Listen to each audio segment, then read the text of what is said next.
All right. Hi, guys. We are here tonight for Team Call. It is September 5th, so reset after Labor Day. And tonight we're going to talk a little bit about nutrition, kind of the basics of it, what some myths are about nutrition that especially relate to health and fitness and Beachbody specifically, as well as how to read a nutrition label, just the bam, bam, bam, kind of the need to know items. So I do want to, Sam, can you start the chat? If you guys have questions, or I might ask you guys some questions, if you can shoot me them on the chat if you have them, that would be great. Because this is going to be a little more interactive, or I'm going to try to see if I can see the chat and it pops up. So I wanted to do today, instead of talking to you guys and just telling you all this information about nutrition, I wanted to talk about some common myths or some common things that have been said to me, or some things that I have tried or heard that people have tried over the years to lose weight, to be healthy, that surround health and fitness. So we're going to talk about the top 10, and then, if you guys have any that I didn't list, please let me know, and I would love to hear them. So the first myth that I hear all the time is if you just don't eat, you will lose weight. So if you're eating like a limited number of calories, I've had one girl tell me, if I eat 1,000 calories, I'm going to lose weight. And my answer to her was, yes, you will, but you will feel like crap. And once you lose the weight, you will flip around because you can't eat 1,000 calories for the rest of your life. And you will either binge, or when you eat a normal amount of calories, you will put back that weight plus another 10 or 5 or 20. And girls, I think, are especially prone to this from the idea that, if I just don't eat, I'll be skinny because my body essentially will starve. Well, your body does starve. But then when you do that, you just end up holding on to fat, and nobody wants to be fat. So myth 1, if you don't eat, you'll be good to go. Myth 2, if you don't eat carbs, you will lose weight. So carbs get a really bad rap because, like bread and tortillas and all of this stuff, carbs actually aren't the devil. They're not something that you can't eat. If you stop eating carbs, you will lose weight. But again, most people actually, the way carbs are burnt in your body, they actually are meant to help you function, help keep you full. And when you have them, they give you a burst of energy. The problem is a lot of people eat empty carbs or eat carbs that are processed, such as white bread, white rice, mixed bread. Sorry, guys. Not necessarily whole grains. So what they're doing when you eat like a white bread is they're taking out all the nutritional value out of it. So you're essentially eating sugar. And your body takes that sugar in, processes it, and turns it into fat. So key point for carbs: eat carbs. They're good for your body. Eat the right amount of carbs and eat whole grains. Myth number 3.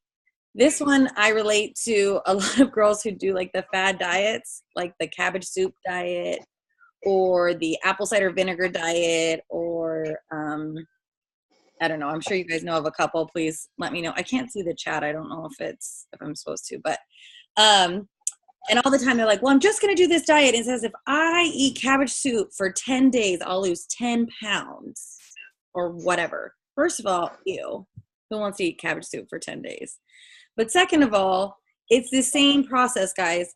If you're eating foods like cabbage soup every day, you may lose some weight, but you will gain it back because you are not going to eat cabbage soup for the rest of your life.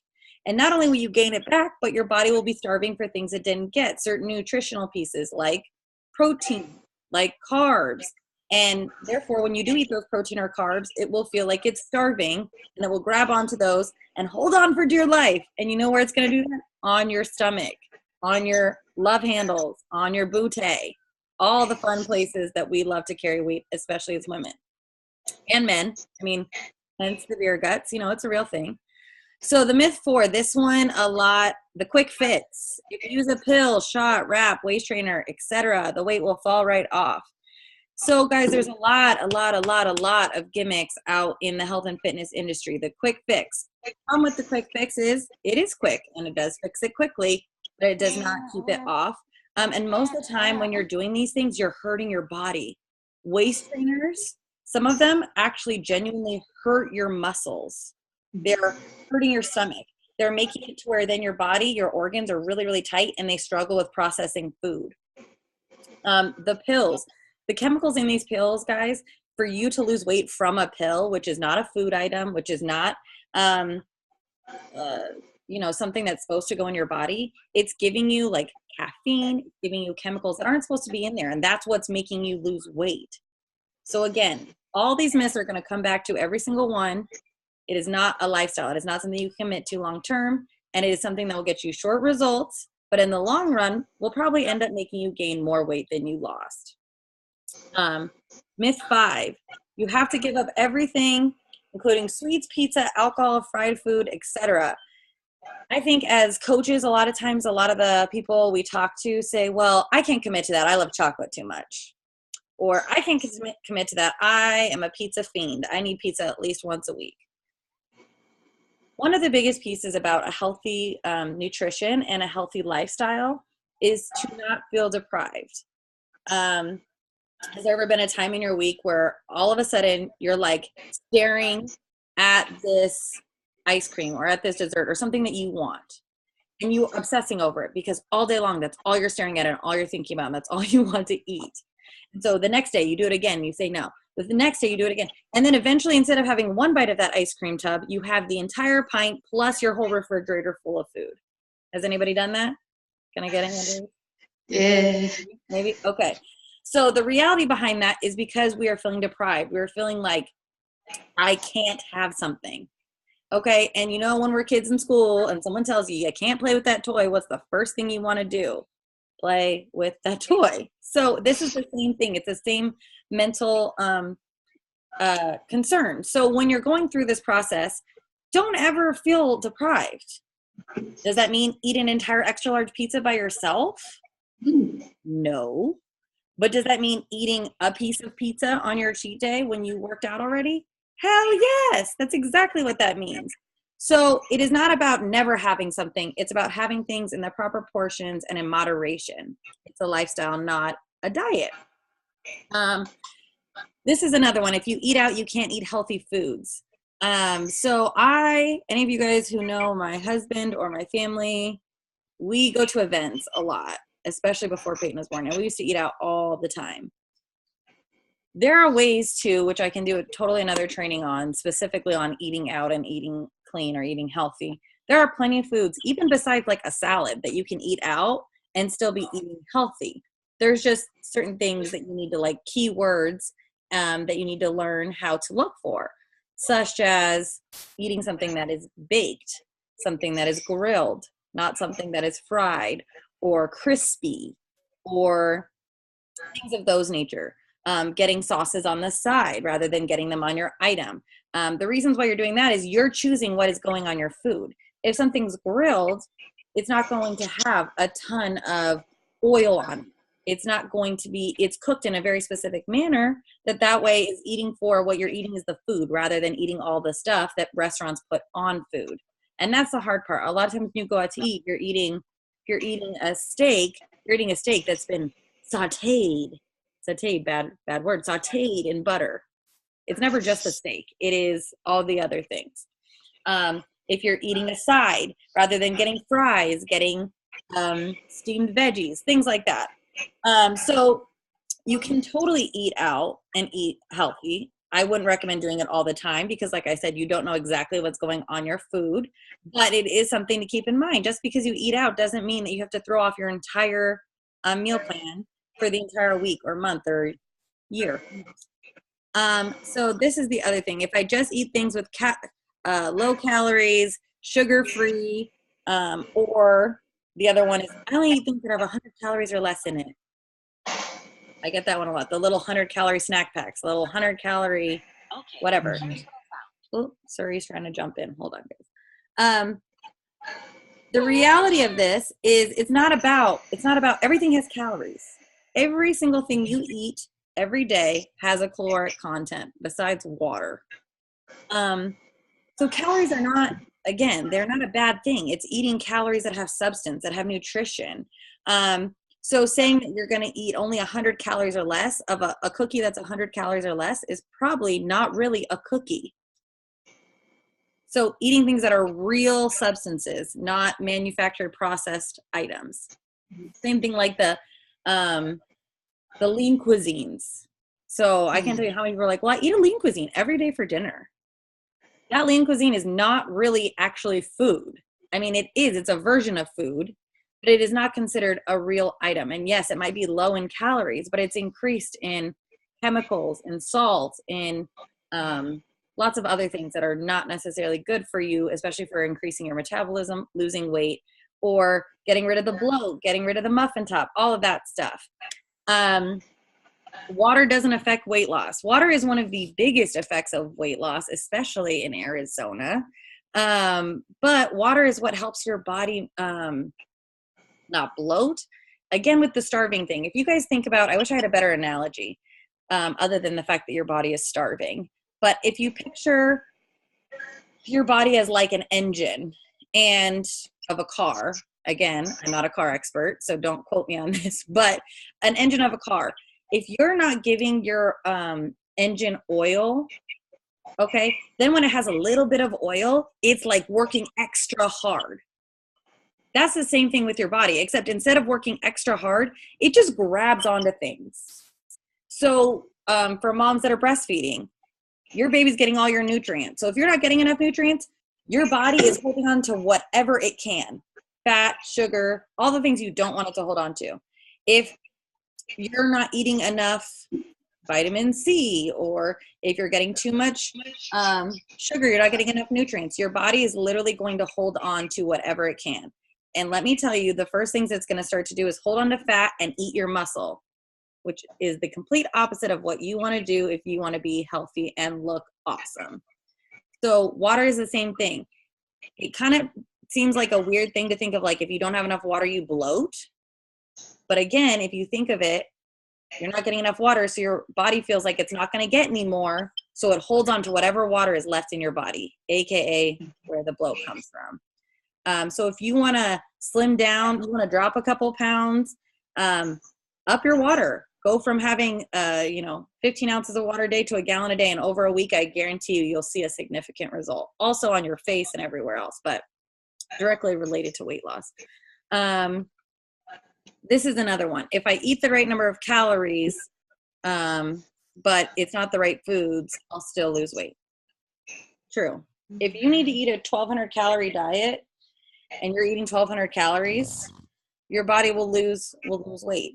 But if you're eating 1,200 calories of candy or pizza or ice cream, first of all, you're going to be starving, because 1,200 calories of pizza is actually not that much pizza. Whereas if you're eating 1,200 calories of real food, that actually is a fair amount of food. But on top of that, you're not getting the right nutrients. So again, your body's going to hold on to that excess of fat, and you're not going to, you might lose technically pounds, but your clothes aren't going to fit better and you're not going to feel better. So that's why a lot of times we talk about the scale is a lose-win situation. And then the last one, if you work out and only do that, you will lose weight. Working out is important, and it's a huge piece of health and fitness. But in reality, 80% of what you're doing is your nutrition. If you want to lose weight, you could probably work out twice a week. Go for a 15-minute walk a day, and your nutrition's on point, you will see a difference. Not only will you see a difference in the way you look, but actually in your muscle tone, in the way you feel, in how your skin looks, in everything. If you just work out, if you go to the gym and I'm like, oh, I kill myself for 2 hours every single day, but you eat like crap, doesn't matter. You will not see those results you're looking for. So those are some of the big ones. And just kind of a general, I know that these are more directed towards a lot of the women I talk to. These are things I've heard a lot, or just fad diets that have come and go. So this is like the actual teaching piece, I guess, how to read a nutrition label. So I found this awesome one that kind of shows a little bit about like what to look for on a nutrition label, and something I definitely recommend you guys start doing. Keep in mind, real like food that is in their natural state, apples, asparagus, all of those things, they don't obviously have a nutrition label. So anything without a nutrition label is going to be your best bet. Always, no matter what. Eating things as close to their natural state is going to be your best bet. But there are certain things that always are going to have a nutrition label, like pasta or bread or anything that is coming that has to be processed in a certain form to be brought to a store. Unless you are making bread from scratch, then it doesn't have a nutrition label. I will never make bread from scratch. That is an official thing. So mine will always have a nutrition label. Here are the key things to kind of, what are you doing on my phone? She's probably calling China. Hold on. Hold on. Hold on. There we go. Watch the baby I'll show. So the first thing that I really want you guys to look at is serving size. So I can't tell you how many times I'll talk to someone, I'll be like, so, well, what are you eating? They're like, oh, this, this pre-made meal or whatever. And I was like, oh, how many servings is that? They're like, it's only 160 calories or something like that. And I'm like, oh, how many servings? It's 3 servings. And they think they're eating 160 calories. But reality, because there's 3 servings in it, they're eating 160 times 3. So something to keep in mind, we are always talking about the portion fixed containers and eating a portioned amount. This, when you're talking about a serving size, this is something key to know. And all serving sizes on nutrition labels are based on a 2,000 calorie diet. Most of the women, or I'd say some of the women in our groups, aren't eating a 2,000 calorie diet. They're eating a 1,400 calorie diet or 1,600 calorie diet. So keeping in mind that they should be eating less than this serving size. But if you're going to eat something, knowing how many is one.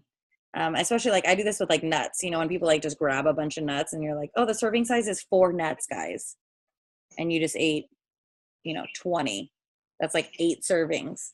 So you need to multiply all of this stuff by 8. Okay. So just something to kind of get you thinking.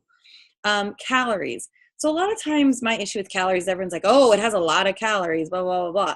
And on Shakeology, you're going to see, oh, it has what? How many? It's like 160 calories or something like that. Or 140 calories. The calories are important, yes, but this is what my issue is with counting calories, is that if you're eating calories of something and it's a real nutritious item, a whole wheat piece of bread, frozen vegetables or something like that, all that's going to have calories. Calories are okay. It's eating calories that have nutrients. If you're eating a chocolate bar, that's also might have the same calories as a handful of nuts, but which one has the more health value? So something to start thinking about. Also, calories from fat. If you're eating something that's like bread and it's 150 calories a bite or a serving, and 100 of it's from fat, why does bread have fat in it? Why does it have 100 calories in fat? Thinking about those kind of things when you're looking at labels. And I found a couple, I don't know if I posted them, but I'll post them to the group, a comparison of non-fat milk. And they're the exact same thing, the exact same amount of calcium. And one has 150 calories and 100 of it are from fat. And the other one has 150 calories and 20 is from fat. Because that process or that company has added fat to that milk to make it taste differently. So reading a nutrition label is going to be key when you're trying to find the best values. The thing in the yellow right here is like your fat, cholesterol, sodium. That's going to be your salt and your fats and items. These are the things you want to limit the most. And these guys are right there. I can't see this part. But the quick guide right here is talking about your daily value. So the daily value is always based on a 2,000 calorie diet. So how much you should be getting of salt, fat, all of that stuff per day, according to the FDA.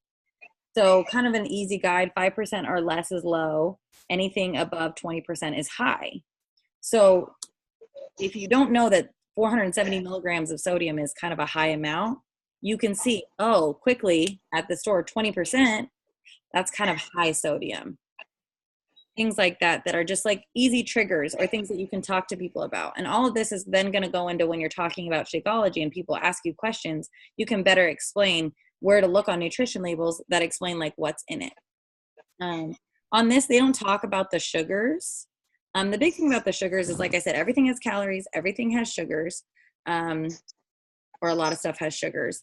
The problem with sugars is that nowadays, if you look at a nutrition label, things that shouldn't have sugars do.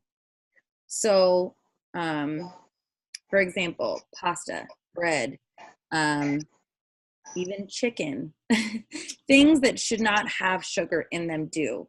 So when you are picking out criteria or things that you want for your family, or you want to be eating for the best value for your money, taking that 5 seconds and saying, I don't understand why my pasta has 10 grams of sugar in it.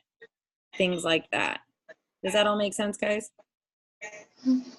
Yeah. Okay.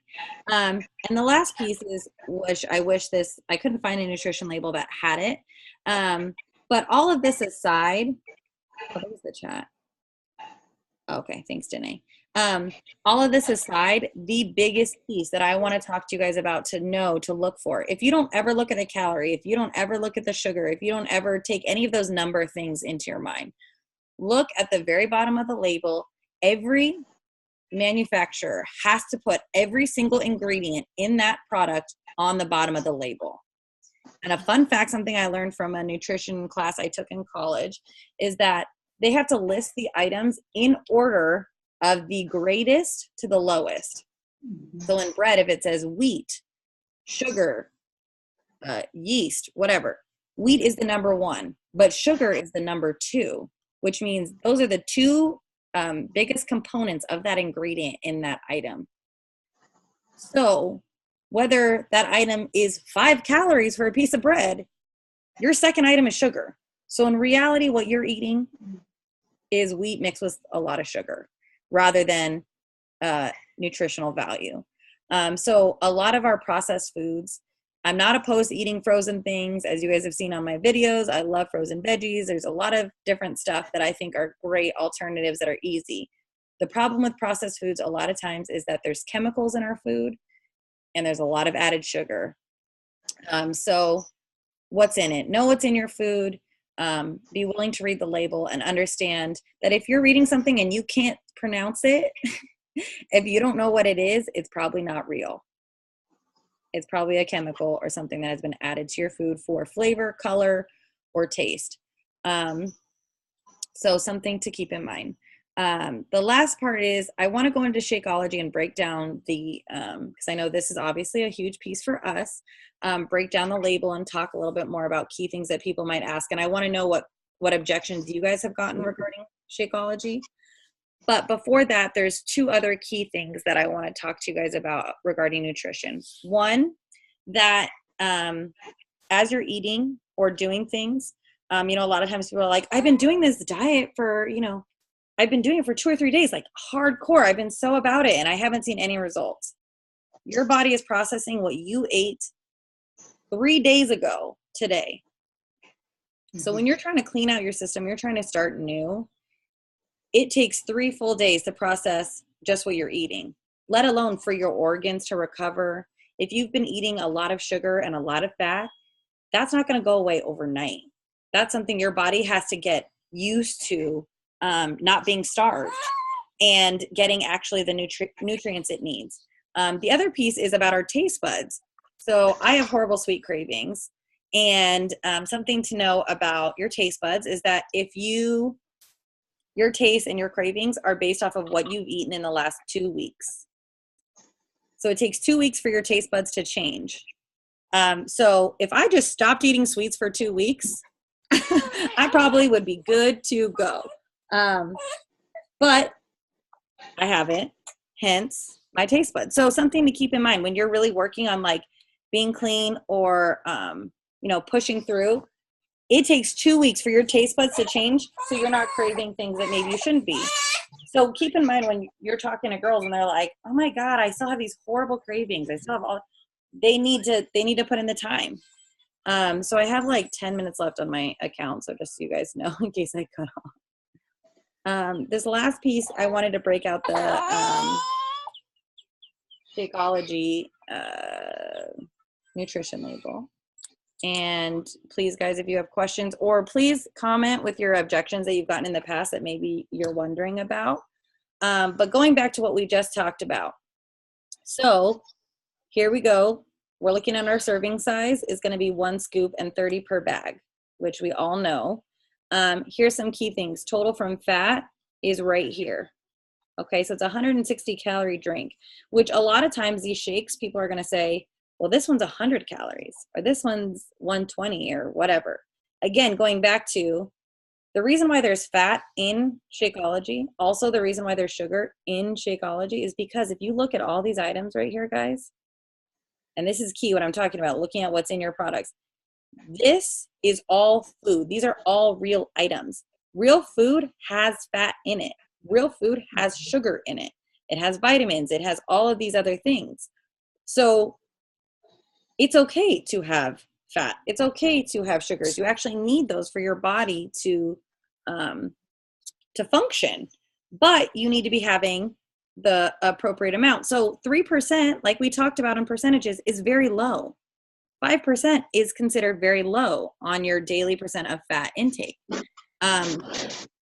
So I just want to remind you guys of that. So as you're talking to people, obviously talking the calories is going to be one that I've heard.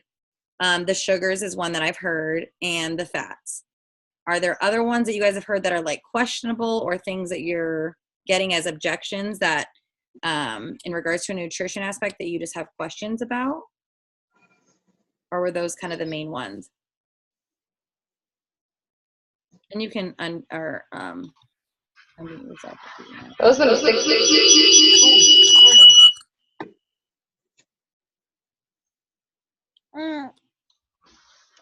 Sorry. That's okay. Technical difficulty. What were you gonna say? So the big one I got was calories, and they're like, oh, well, it's a meal replacement, like, that's not enough calories, and then, you got to try to work out after that, and it's not. I'm like, well, it's not the only thing you're eating all day, first off. Sure. The calories is, like, the huge one. Yeah.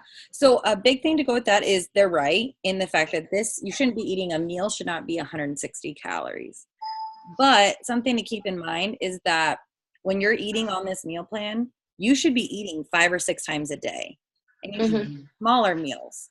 So when we say meal replacement, we don't mean your meal that you go and have your steak dinner and mashed potatoes and blah, blah, blah, blah, blah. We're talking about replacing it with a true meal from a meal plan. So for us, that would be like a protein and a veggie or a fruit and, things like that. So I also tell a lot of my girls to get one of their veggies in and put it in the shake or a fruit in if they're looking to have it last and keep them sustain longer on the full category. And I've actually found that helps as well. But we're not talking about types of meals that are 400 or 500 calories. The meals they should be eating now and anywhere from 150 to 300 calories when you're eating 5 or 6 times a day. If they're eating 3 times a day, then they need to be putting a shake with something else. Here's what I found on the web for when you're eating virus at 5 today if they're eating. Sorry, Siri wanted to jump. Also, one thing I wanted to mention about that too is going through my meal planning. I've noticed that most of it says Shakeology for a snack, actually, rather than a meal. Good to know.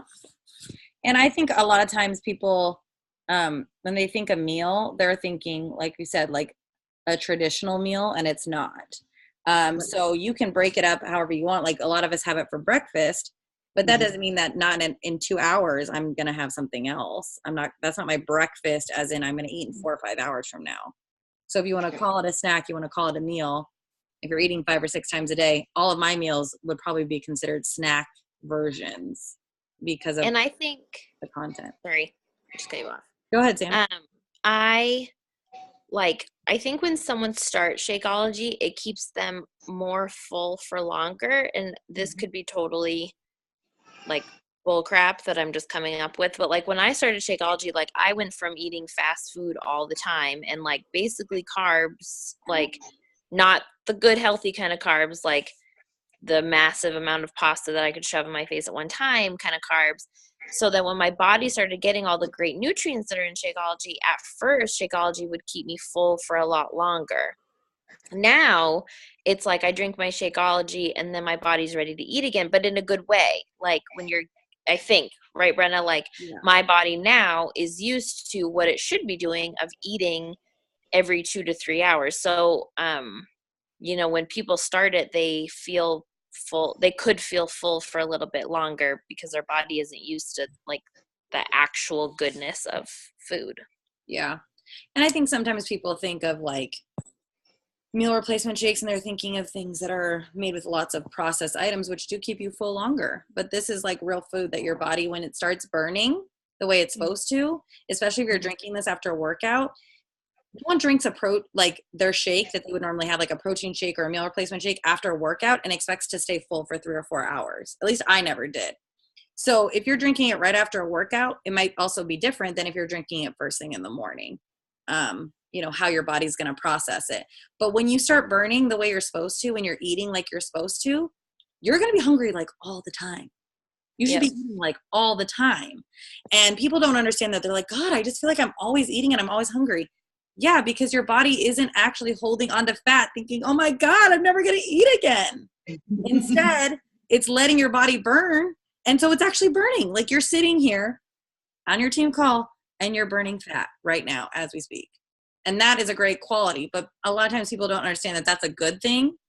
And it makes them uncomfortable, the fact that they're hungry, because they're used to feeling bloated and full and kind of like that, that's how they know they're full kind of feeling. Anyone else?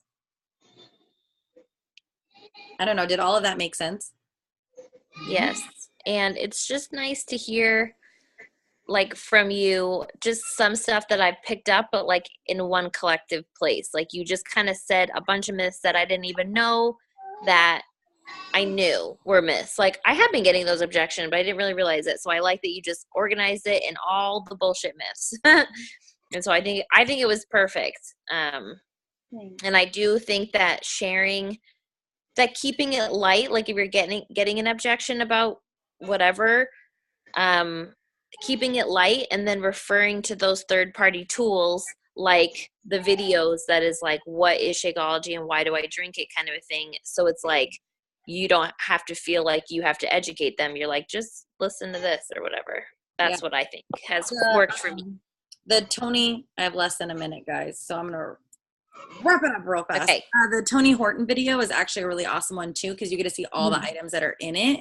And if people know what chia seeds are, they know what things are, you know what I mean? Even if they don't understand. And that's a great one to show everything that's in Shakeology and how it's all real food and all the food that's actually in it.